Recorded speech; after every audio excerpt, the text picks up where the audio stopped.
mo. Madalas ko nang naririnig ang tinig mo. Di ko akalaing puso ko ay titibok. Yoko sanang pasukin nakakasulasok. Ang mundo tila ako ay natatakot.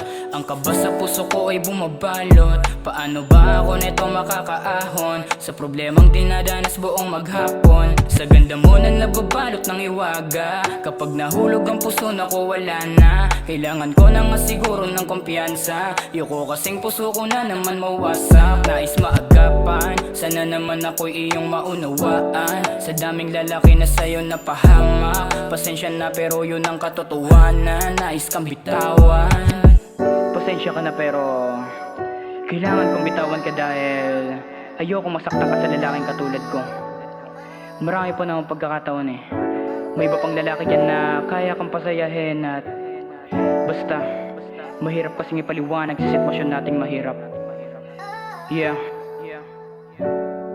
Gusto kitang bitawan pero paano? Paano ko ba sisimulan aking mga plano? Pasensya na pero hindi pa ako sigurado. Dahil sa pinapakita mong ugali ko'y kabado. Anong magagawa ko kung puso ko'y sarado? Di ko kaya na mangako. Ayokong dahil sa akin mundo mo'y biglang magbago at masira ang mga pangarap at pati na rin ang plano. Huwag kang antarantado, isipin mo mali mo kung magtatagal pa tayo. Yun ang pagkakamali ko, tanging rason na lang talaga maghiwalay na tayo. Maghiwalay na tayo.